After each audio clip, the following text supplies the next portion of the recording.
welcome. Oh, so we're going to start with a breathing practice. So if you want to, some people like to lie down when they do breathing practices. My preference is to stay seated, so it's up to you which one of those two you like. I do find it helpful to either sit on a cushion or a little folded blanket, so I'm going to do that. And I welcome or invite you, might be the better word, invite you to do whatever is appropriate for you. Would it be best to sit up on the edge of something? Lie down with something under your knees. Like, what will give you the best access to breathing? So the practice that we're going to do is a combination of an energizing practice called Kapalabhati, which is a breath practice where you squeeze the abdominal muscles in. That creates the exhale. And then you just let the abs go, and that creates the inhale. So we're going to do that combined with an alternate nostril breathing practice. So the exhales will happen with a kind of sharp intake or a sharp pulling back of the pulling in of the abdominal muscles. The inhale will happen just by letting go. And then we'll do this little alternate. So just check to see if both your nostrils are open. This is the time of year where things can get a little dicey pollen-wise. So that may or may not be true. So if your nostrils are not all the way open, like there's a kind of resistance, it feels a little clogged, then you'll do this without the physical manipulation. You'll just pay attention to the nostril that is in play with your attention, your awareness, and do the breath. So let's start with 3 deep breaths, and then we'll do a really slow round, and then we'll just let it kind of flow more naturally from there. So take a nice deep inhale. You might pause briefly and then let the breath go. We'll do that a couple more times, relaxing the body into your seat or into your posture of whatever sort you're in.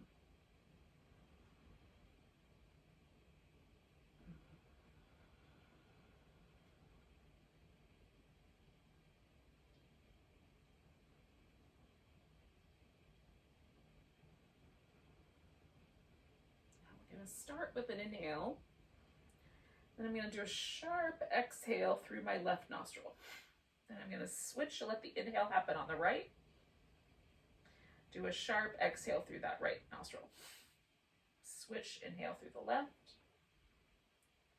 Sharp exhale. Switch and inhale. Sharp exhale. Switch and inhale.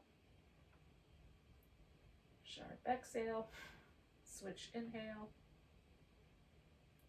sharp exhale, switch to inhale. All right, so the pattern's switching each time the inhale is going to happen. So there's an exhale, you'll switch. All right, so we're going to take a nice big breath, and then you're going to do this kind of on your own with whatever kind of rhythm feels right to you. It's a little faster, a little slower, whatever your breath naturally wants to do. Nice big breath.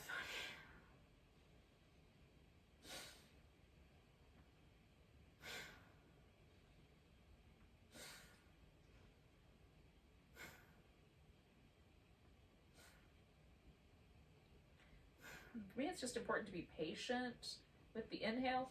Just let it take its time.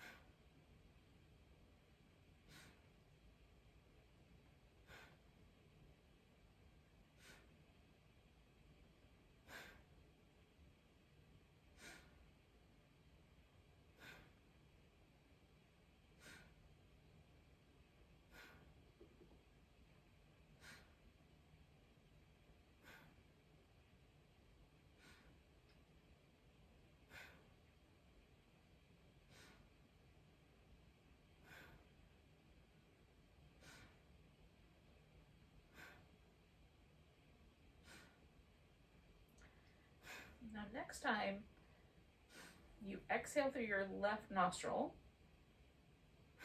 You're going to pause there and just come to an attention of where that practice landed you.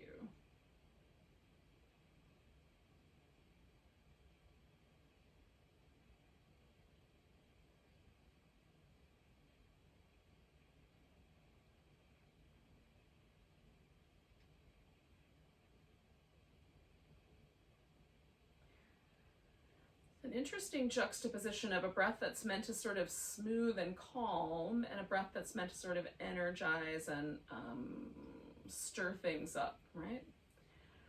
So just without any judgment of where you landed, just notice where you landed, and if that's unclear, it's unclear. That's also fun. It's an interesting breath practice, combines kind of some springtime oriented breath and some sort of in-between season oriented breath.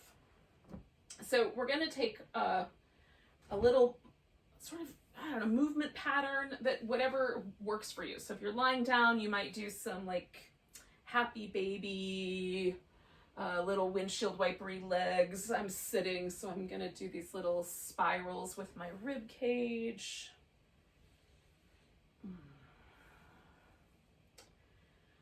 Find a movement pattern that feels interesting.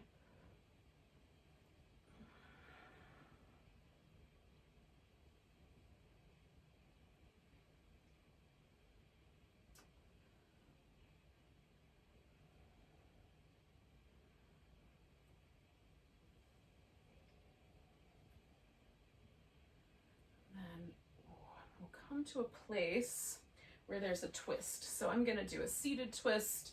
Again, if you're lying down, maybe you do a reclining twist, or you come to a seat and do a seated twist.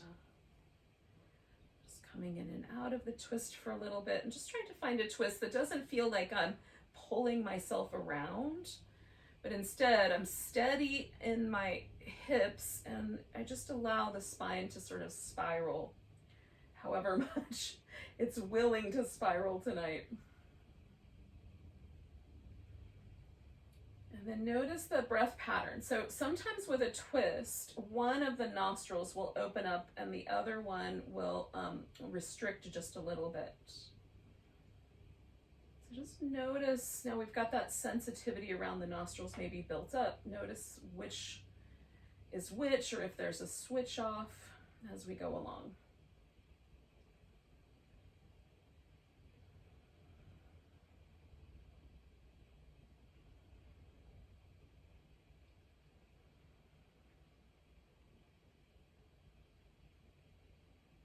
Notice any emotional response, any mental little images or thoughts that come into your mind. We're going to stay for like another 5-ish breaths.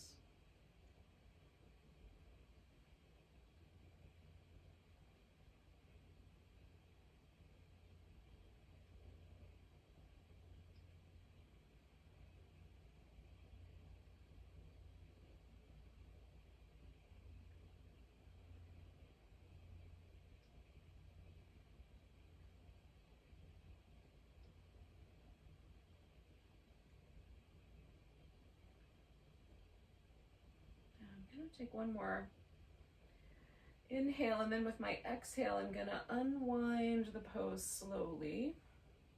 And again, you might be doing a different version of the twist. You might involve the legs differently. Whatever you did, just pause and notice any changes. So my left nostril was, or my right nostril was more sensitive while I was twisted to the left. But that sensitivity has diminished and now things feel a little more even between the two, right? There's this kind of slowly unwinding that happens to the spine and everything connected to the spine. Now I'm sitting in my most comfortable cross-legged position. I'm going to switch that up and put the other leg up front. For the other side, again, if you're doing a reclining version of the twist, that may not be required. But we're going to twist the opposite direction. So again, I'm going to go in and out a few times. Just kind of feeling out where the kind of logical edges are. Logical restrictions. Seeing if I can release any tension from my body, my mind, my heart, as I take this twist and just hang out for a bit.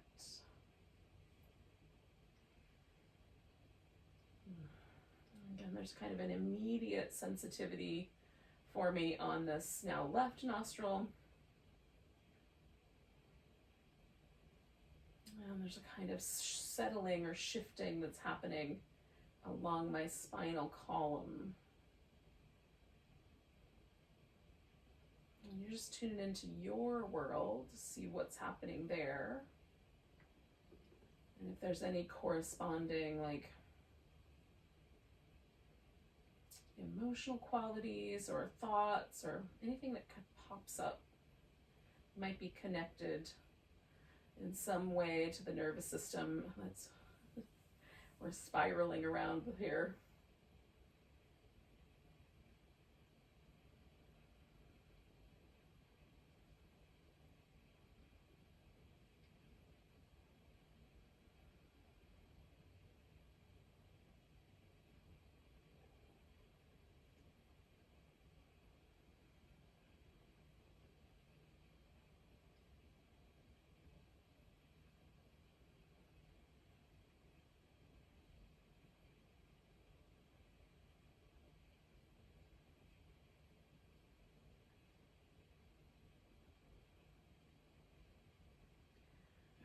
Take about 4 more breaths. I'll invite you to the same.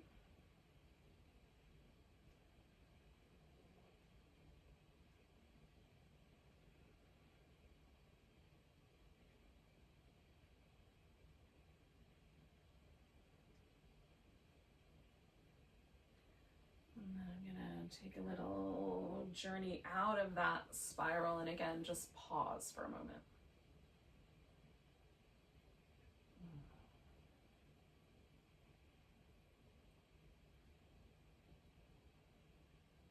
So notice, like, are there any body parts that are sort of calling out for attention, or are there any places in your body that feel like there's a little bit of stagnant, or just things that aren't flowing or moving right now? So I've got kind of 2 in my own sense of it. There's a little kind of feeling of stagnancy right behind the little ridges here on the back of my skull. And underneath my right shoulder blade, like somewhere in the middle of my right side, close to the spine, but lower than the shoulder blade, above the bottom of the ribs. So it's somewhere in that general vicinity. So I'm going to work with those 2 places, right? Because I'm feeling that. So I'm going to work with this little stagnancy that I'm feeling here at the base of my neck with some massage. I'm just going to give that a little movement. And this is pretty common. This is considered the pool of wind in Chinese medicine, and there's a thought that indeed, like, we can get a little stagnant qi there, a little stagnant energy. And it often feels a little sticky to me. It might be the way that I hold my head all day, but it's all intertwined. And then for this little sticky spot under my back, I'm going to work on that in a moment.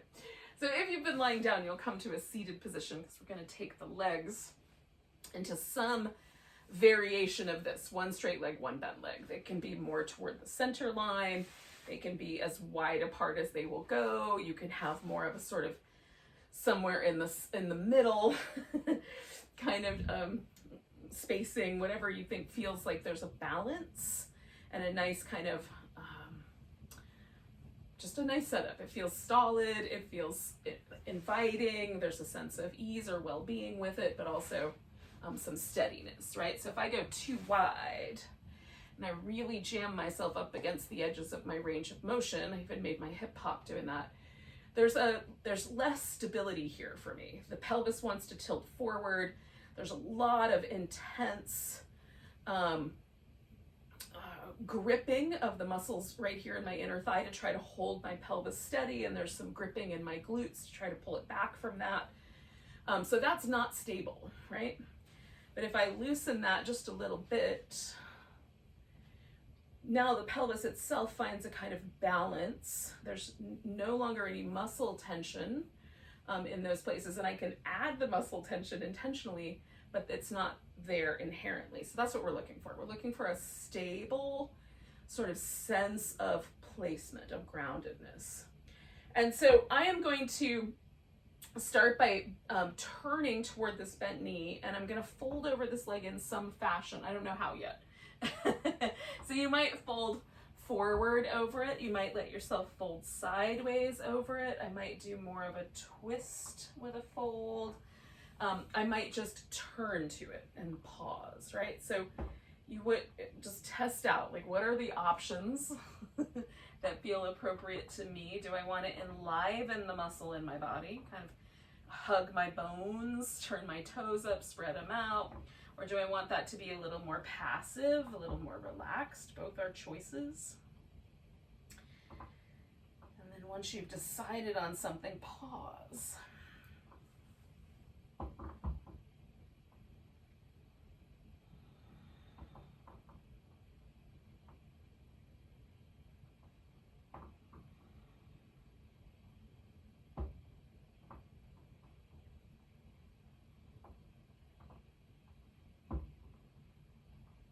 So I'm working on this little stagnancy here in my back, both with my breath and with this long stretch.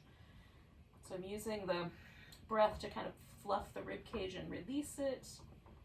I don't know if it's going to totally move all that, but it feels nice right now.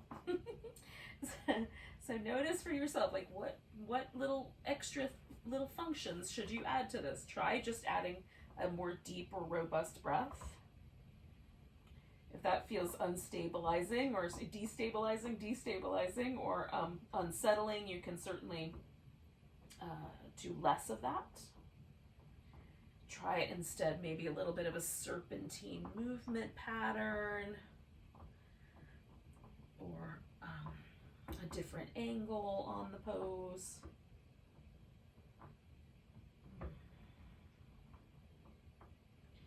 Try to see if you can really tune in intuitively to what's the right answer.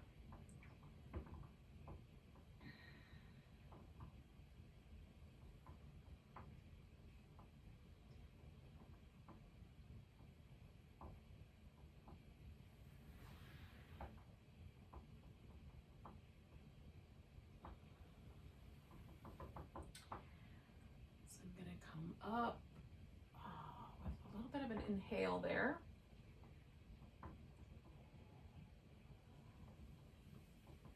And then I'm just going to let myself find whatever feels like a centerpiece, a center point.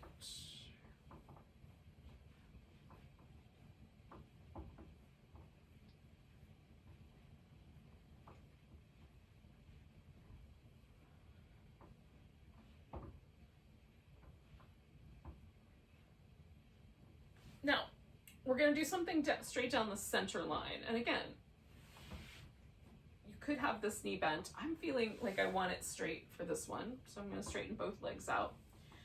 You could do something that's more upright. You could do something that's a little more of a back bending shape, almost a camel shape. You could do a full forward bending shape. So you might just listen in with what feels interesting or fun to do, or just check in with, try a bunch of things and see what you feel most interested in.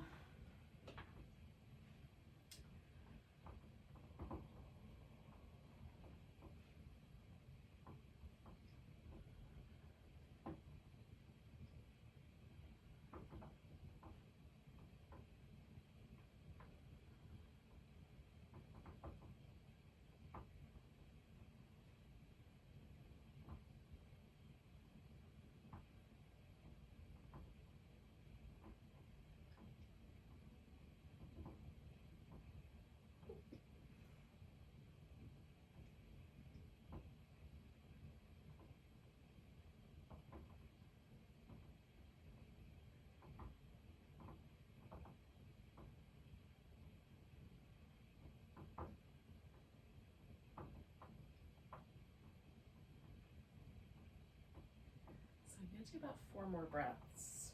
If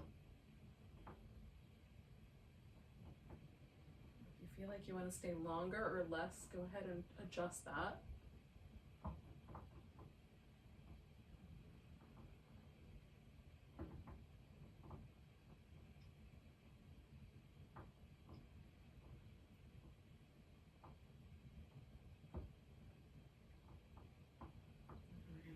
Out of there. Add whatever like center movement sense that one might feel nice. Just add whatever you like.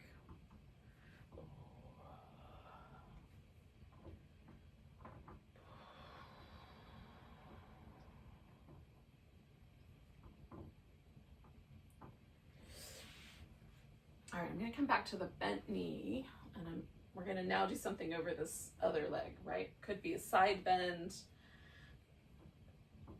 could be a forward bend, could again just be I'm sitting and kind of facing that leg, or even kind of bend the opposite direction where you let yourself open that hip in some way, maybe even lifting the hip off the ground for a period of time. So you can explore that. Like something's happening on this on this side, with this leg, with this side of the body. What that something is entirely up to you.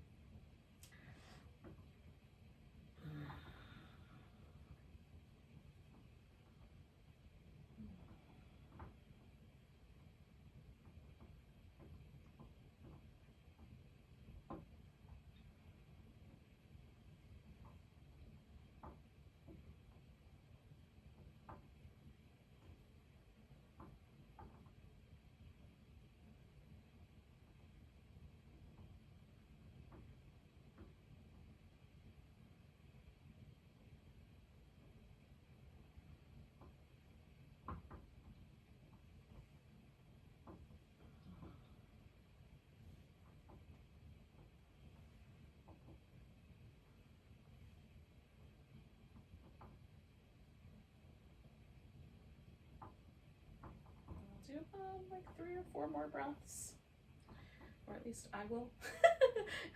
I'll invite you to the same.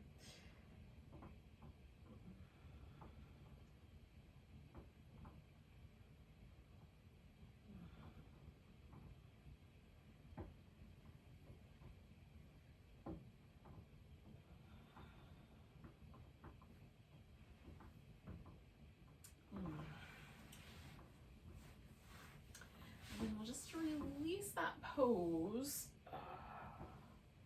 You may want to go back onto your back. You may want to stay with the seat. I'm going to go back to these little circles with my rib cage.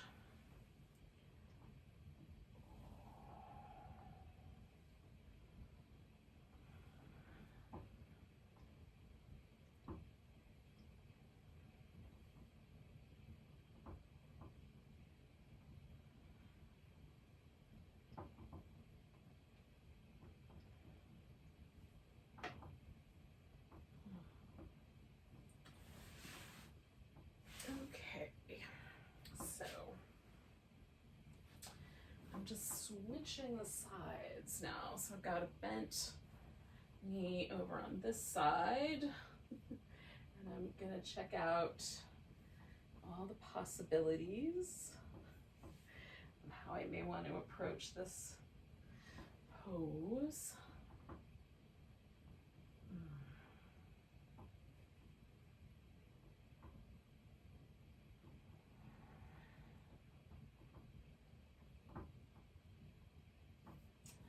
Once you've found something, let yourself hang out with it, breathe, notice as many details as possible, see how it feels as it evolves. These poses kind of have a little bit of an evolution generally.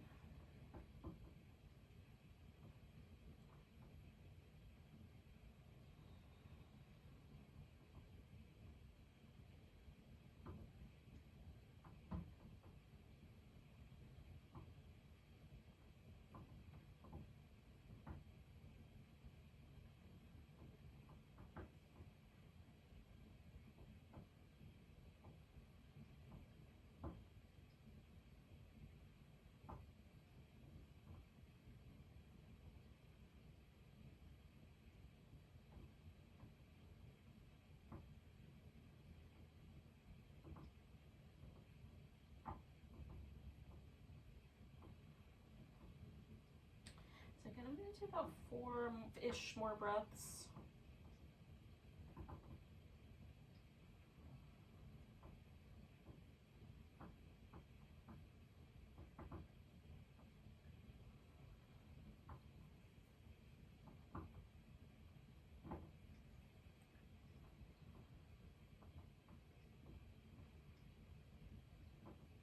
When you're ready, you just transition back to somewhere more centered, more, even on both sides maybe. Just see how that unwinds.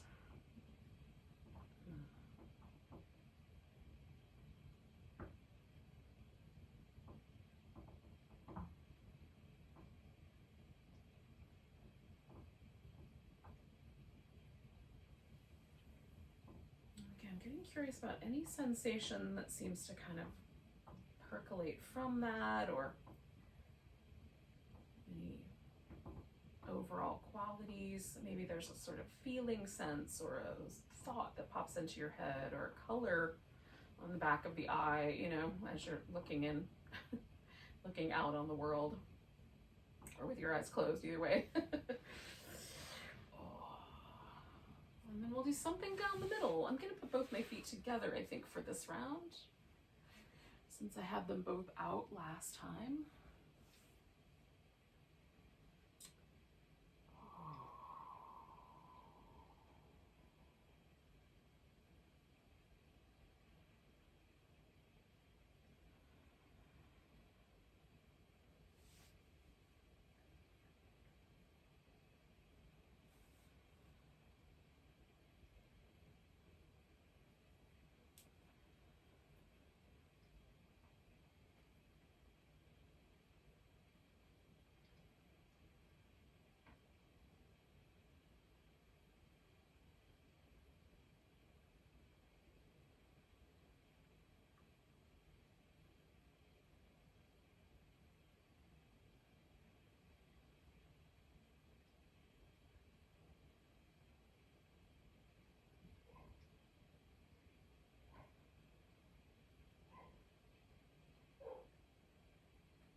So again, I'm going to do about 4 more breaths.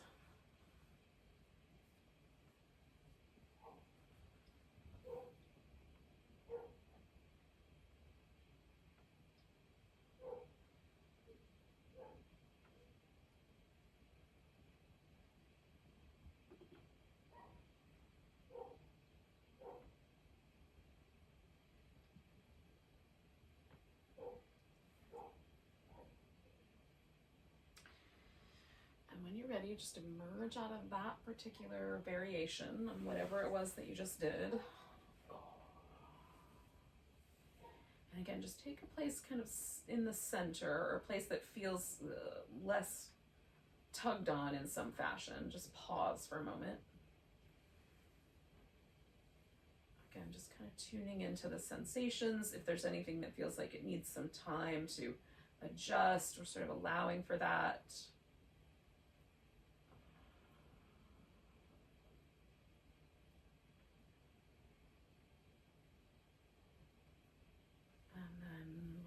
Take ourselves over this one leg at some point when you're ready. Again, choosing whatever option seems like a good idea to you today.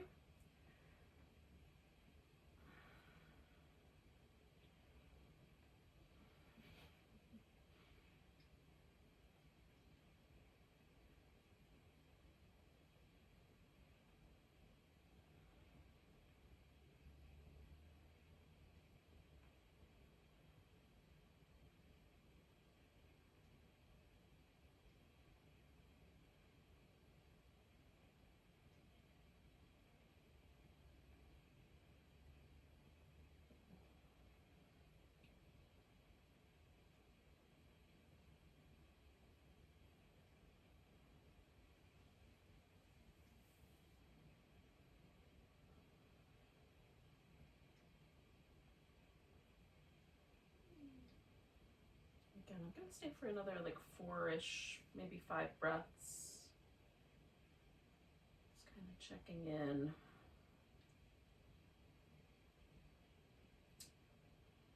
Letting the pose kind of inform me of how it wants me to, how my body wants to transform around this pose.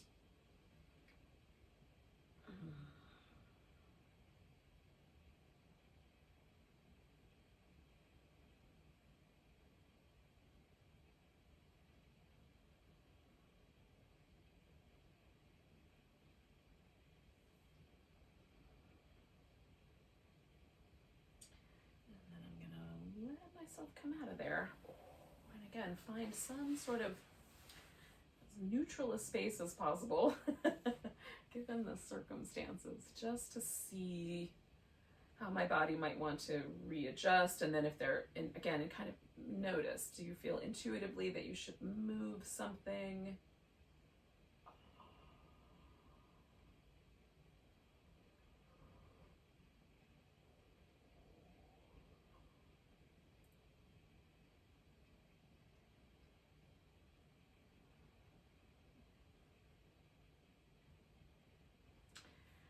So what we're going to investigate next is some form of a held back bending shape. So that back bending shape could be a hero pose, reclining hero pose, potentially with some extra props, where you kneel on the floor, sit down between your feet, and then lay backwards, so you're in that back bend that way. It could be a supported bridge pose, which is the one that I'm going to do for myself, where you support the hips and then, you know, the body sort of makes a bridge over that support.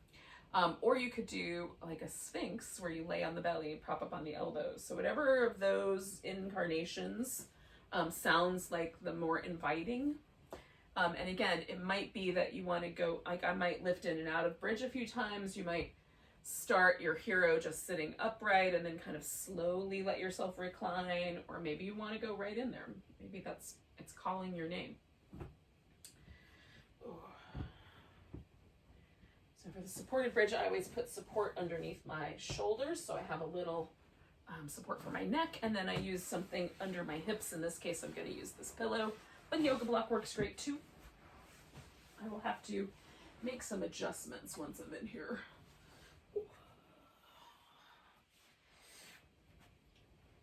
So I'm going to come in and out of this a few times to adjust. All right. Now, you may also find, you know, there's different things you can do with your arms. Maybe they want to cross over the body. Maybe they want to lay beside the body. Maybe overhead feels nicer. So you might experiment a little bit with some arm positioning. Because I'm doing this supported bridge, I can do one leg straight, both legs straight, or no, like both feet on the floor. Similarly with the half hero, or the hero pose, the reclining hero, you could do just a half. One leg could be out straight and one leg bent under you. And then with the sphinx, you could have one leg straight and one leg bent, and you kind of reach back with one hand and hold that foot. So there are some options for kind of changing up the sensation that's happening at the top of the hip and front of the thigh. And you can choose appropriately for yourself. Again, we get in a shape and then you like listen deeply. And by listen, I don't mean with the ears, but more like with a kind of sense of what's happening, feeling out all of the nuances, right? So there's this little sense of pressure, of stretch that is deep in my hip on this right side, because I've got that leg out straight. So that's there. This side is different, right? So that's a little nuance, and I'm listening. Do I want both sides to be long? Do I like just the one? What feels more stable? So again, what feels more welcoming, a little more nurturing? And changing the arm position, I might just listen for a couple breaths. Just pay attention, feel, notice. I am hearing to a certain degree, but it's not in the traditional sense.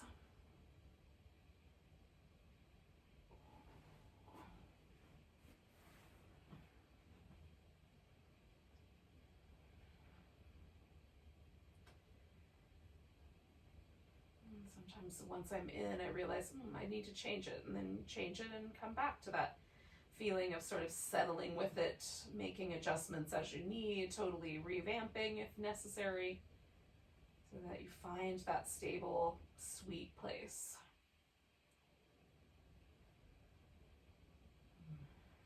I'm going to hang out with this leg straight for like another minute-ish, and then I'm going to switch legs.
Going to gently release that side and extend the other side. So if you're doing sort of asymmetrical pose and you haven't changed yet, ask if it's time to change. Ask your body. If it is, change.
Yeah, I'm going to stay for like somewhere in the neighborhood of a minute. But if you're done with your pose, you can come out and do some kind of really lovely sort of counter pose, whether it's a child's pose or a happy baby or a fish pose, whatever you think would be best.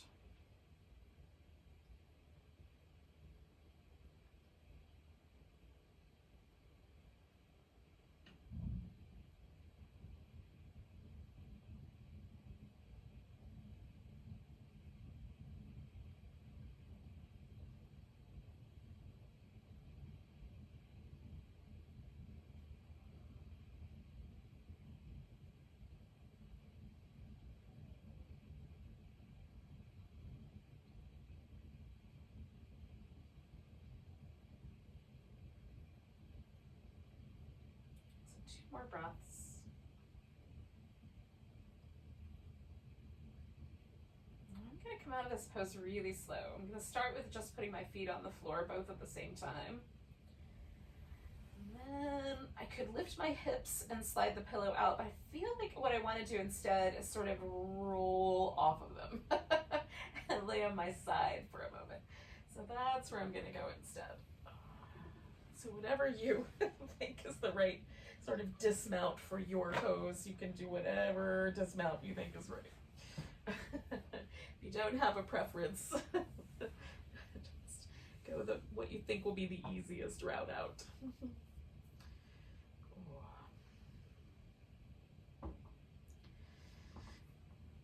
Now I'm going to return to my back, but you can also do, I'm going to do a little reclining pigeon pose and some hip movement. So if you would rather do that as a regular pigeon pose, then you could do the like hip movement first and then flip over and do the regular version of the pigeon where you're face down or upright, whatever that is. So first I'm just going to do some little back and forth movement, and then I'm going to grab hold of one leg and do a little rock the baby, which puts me in that sort of pigeon shape. And then I'm just adding this movement to the hip joint there. Trying to let my left leg just sort of stretch out and relax because I've got hold of the right one.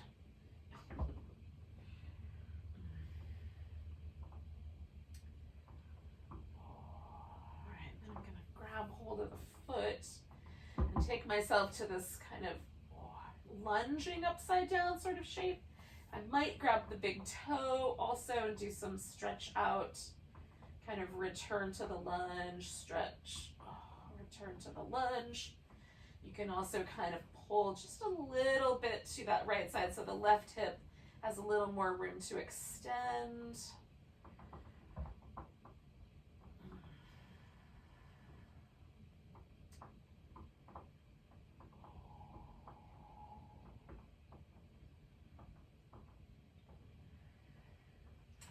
This is the point where you could go ahead and flip upside down to do your pigeon pose. I'm going to take this leg across the midline here, as close as I can get the knee to the middle, like above my belly button. And then I'm letting that left leg stretch out and sort of relaxing into this as much as I can. So there is a nice stretch here for me in my outer hip. I'm trying to be mindful of where I hold onto my legs, so I'm not putting too much pressure in my knee joint in any kind of uncomfortable way. I really just want that sensation to be distributed across this whole outer hip, outer thigh area with no pokey or pinpointy areas that feel uncomfortable.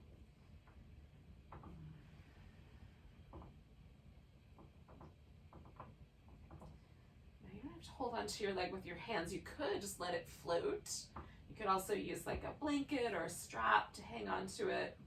You can put your foot up, like up on a couch or on the wall and let your legs hold each other up. That also is really nice. I'm a fan. I'll hang out with this guy for like another 4 or 5 breaths. However long you think is the right amount for you.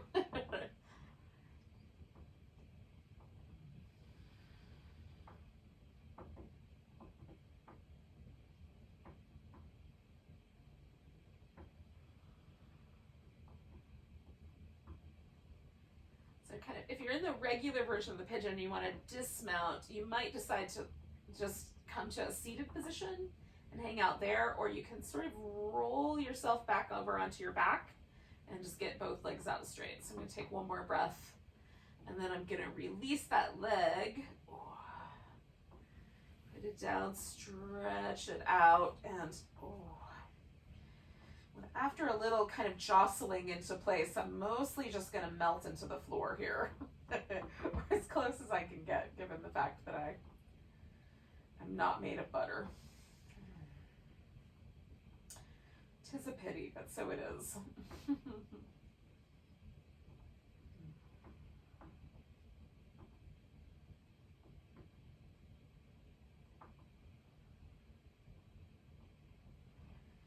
I'm just checking in with the sort of asymmetry of this. There's a little different sensation in each hip. And also noticing just any sort of quality that brings up for me. Is there anything associated with this outer hip, inner thigh that wants to tell me a story tonight.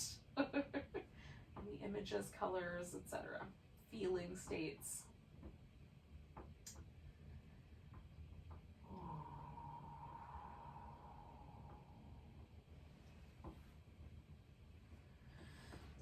So essentially I'm going to do that same thing on the other side. So I'm going to get this left leg in my hands, do a little rock the baby.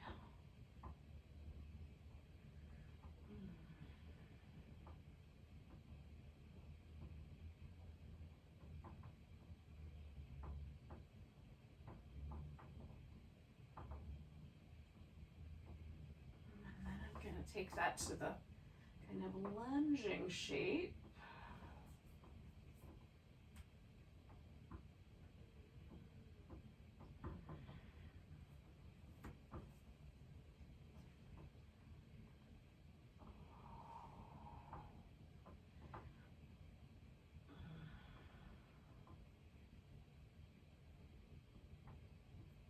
Noticing like on this side for some reason, I'm like tightening up my jaw and getting all fierce with my face. So that did not happen on the other side. So just check it in with why suddenly I'm in a fighting mood. Releasing that a bit. And then I'm gonna once again just bring that leg across the midline so that it's as close to sort of lined up with my belly button breastbone as I can get it. Let that right leg stretch out and relax. And this may or may not be the right shape for you, so choose appropriately how you want to set this up.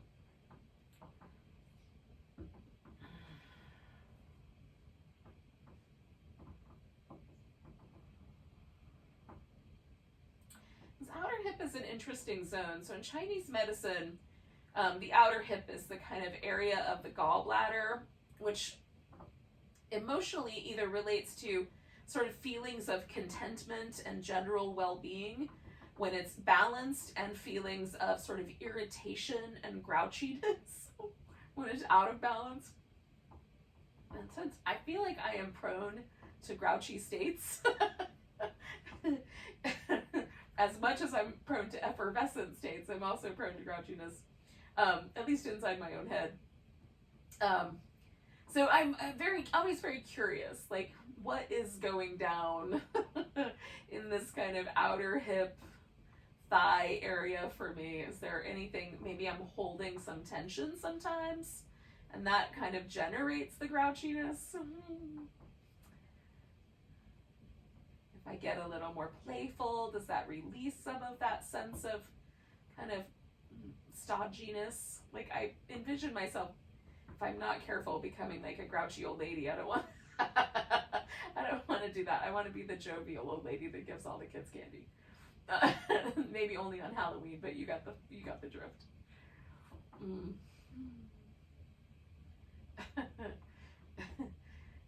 the fairy tale, I'm not going to eat the kids. How's that? Oh my gosh. So I'm going to do like another 3 or 4 breaths here.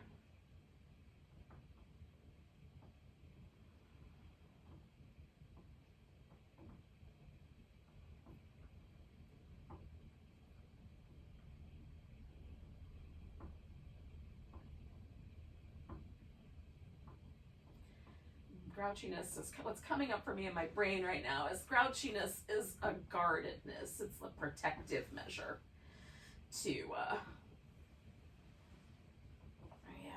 yeah. So there's something for me to ponder.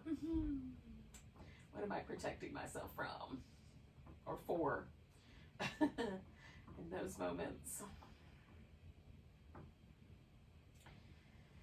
So releasing a little bit, letting myself find just kind of home base. This is going to turn into a final relaxation. So I'm going to, there it is, find my pillow, decide whether I want to cover with a blanket. I'm kind of feeling like no tonight. But check in with yourself. Maybe there's a need for that kind of comfort or warmth that would make it a little bit nicer. If you're not ready to relax yet, you could do a little movement, happy baby. something else that feels nice and kind of quieting for you. A few deep breaths. We're going to try to release any tension that lives kind of down the center line of the body. So kind of put your attention right at the base of your skull. Moving forward from there through the throat and the jaw, kind of letting all of that relax. And then if it feels okay, let the eyes and the third eye center, like that whole kind of area where the nerves of the eyes, so the nerves from the right eye cross over to the left side of the brain, the nerves from the left eye cross over to the right side of the brain. So can you put your attention there? Right at the little point where they cross, there's a little gland, the pineal gland. Pretty sure that's the right one. Sometimes I mix that one and the pituitary up. But can we just release there? Let all of that area behind the eyes relax so deeply that the eye itself gets more relaxed, and we maybe just open a natural vision center for ourselves. Tap into that intuitive wisdom.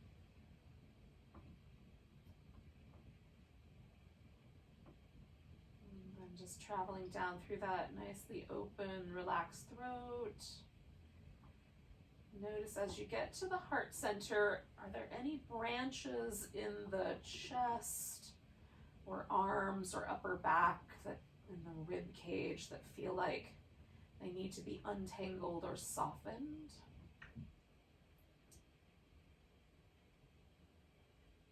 Let the heart hang out really kindly. It's like there's a little nest that's made out of our ribs and lungs that the heart rests gently in.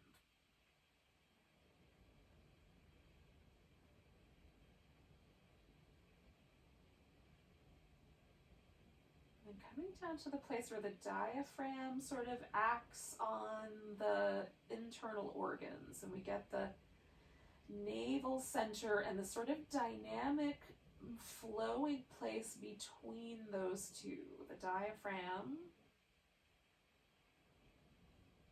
and the deep navel center, this kind of well here.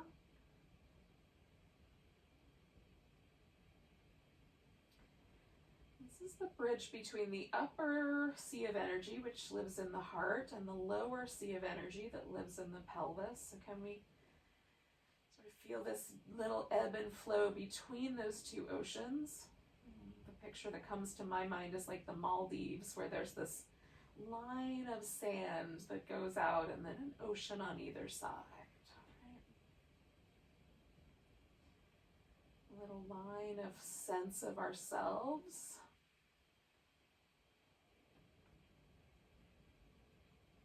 That flexes and moves with the breath.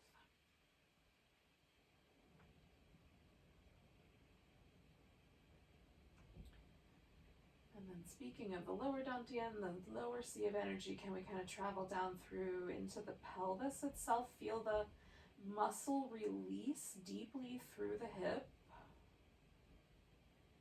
And the inner thighs, the groins, and the legs all settle in a really nice, soft, grounded sense.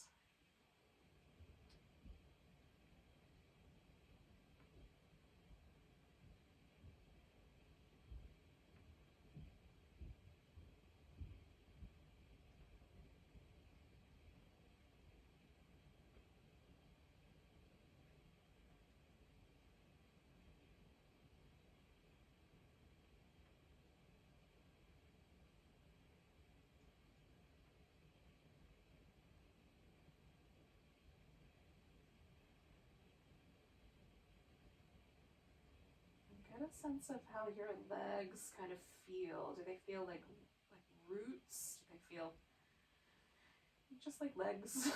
Do they feel more, mine feel like kind of undulating, wind-blown rock structures. Solid, heavy. Whatever that is, let yourself sort of sink into that so everything becomes grounded, rooted, solid.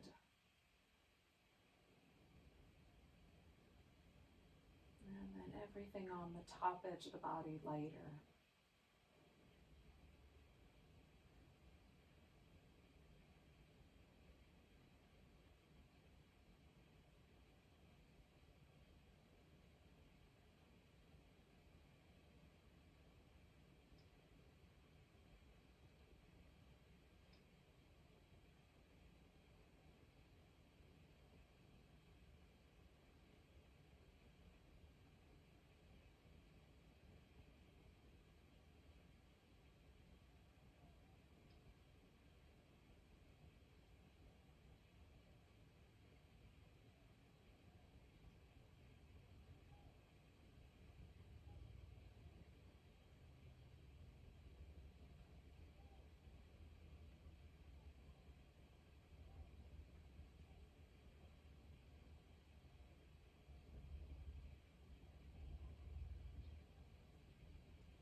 Take a moment just to notice your breath again.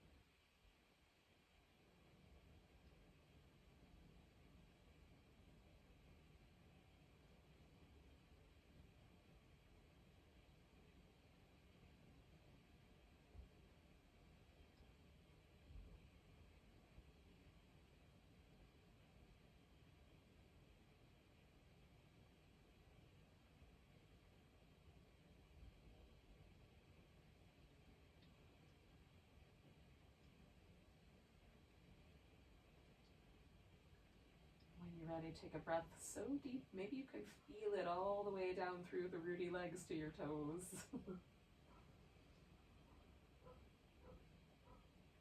Let it go. You can wiggle and stretch and move as you like.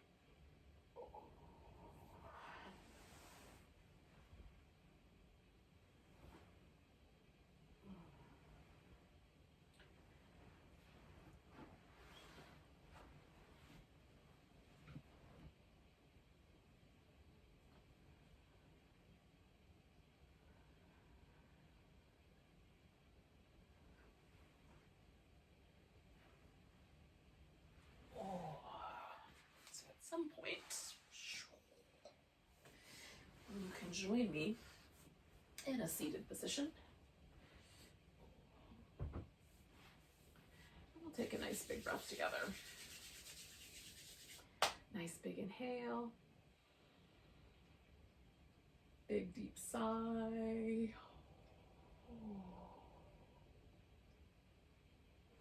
Namaste.